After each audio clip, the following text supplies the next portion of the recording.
Today we are looking at the phalanges bone anatomy in the osteology series of the hand. Now the phalanges are 14 in number in each hand. So on the right hand we have 14 phalanges, then on the left hand we have 14 phalanges, giving us a total of 28 phalanges. So there are 2 in the thumb, then 3 in each thumb. So 3 in the four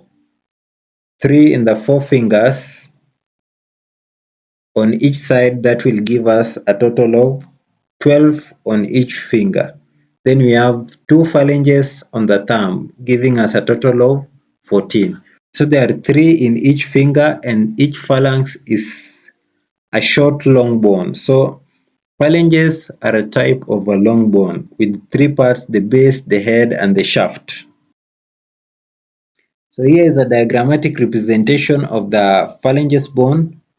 So these are the phalanges. So here we have the 2 phalanges of the thumb bone. So it has the proximal and the distal part.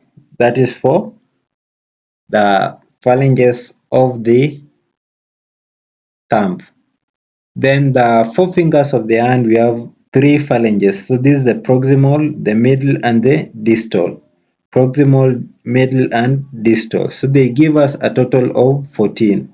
1, 2, 3, 4, 5, 6, 7, 8, 9, 10, 11, 12, 13, 14. So 14 in total in each finger. So this is the diagrammatic representation of the phalanges bones of the hand. So 14 on each side. So a total of 28 phalanges within the human body.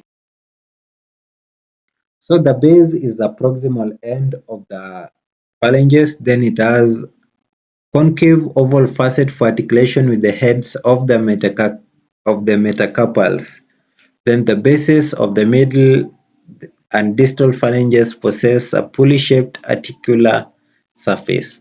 So these are just the characteristic features of the phalanges bone. So the base is the proximal end. It has a concave oval facet that articulates with the head of the metacarpals. So remember, in the hand we have the carpal bones, then from the carpals we have the metacarpals, then from the metacarpals we have the phalanges.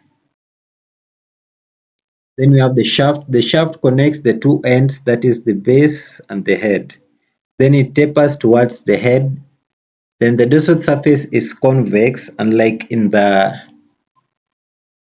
proximal part which was concave.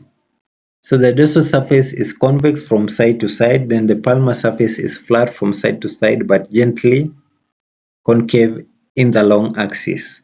So these are the features of the shaft of the phalanges bone.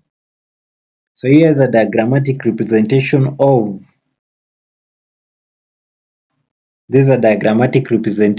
the phalanges. So these are the metacarpals, then here we have the phalanges. So this is the base of the phalanges. So the base connects with the metacarpal bones of the hand.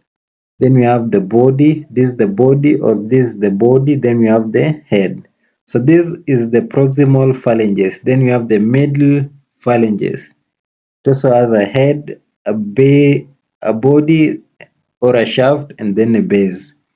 Same to the distal part, the base, the body, then we have the head. Then these are tuberosity for the distal phalange.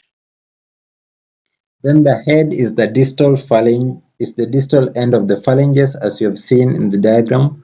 Then the heads of a proximal and middle phalanges are pulley shaped, so they have the shape of a pulley. Then the heads of the distal phalanges is non-articular and has a rough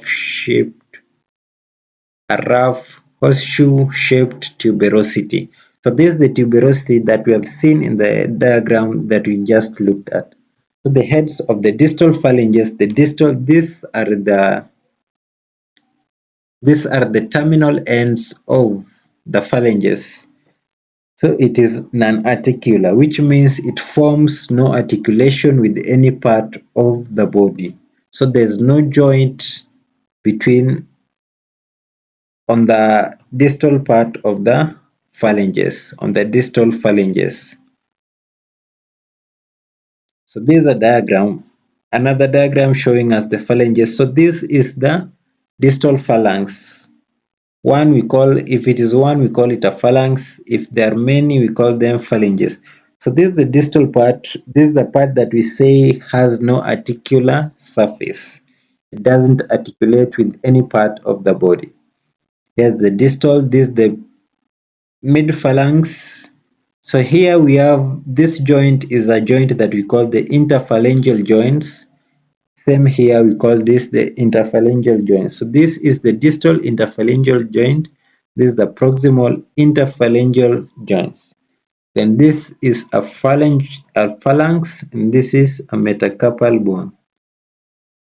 So this joint is called metacarpophalangeal joint. We look at them when we look at the joint osteology series. So these are the phalanges of the hand, a total of 14 in number. Let's look at the ossification. Each phalanx ossifies by two centers. So they have the primary centers and then the secondary centers. The primary center appears within the shaft, and then the secondary centers will appear on the base of the phalanx. So for the primary centers, for proximal phalanx, it occurs within the 10th week of intrauterine life. IUL is an abbreviation for intrauterine life. So these occur during gestation period. Then for the middle phalanx, 12th week of intrauterine life. Then for the distal phalanx, also 8th week of the intrauterine life. So these are the primary ossification centers for the proximal, distal, and the middle phalanx. So I've said that the primary centers of ossification occurs within the shaft. Then the secondary centers that occurs within the base appears within 2 years of life, and the fusion occurs at 16 years of life.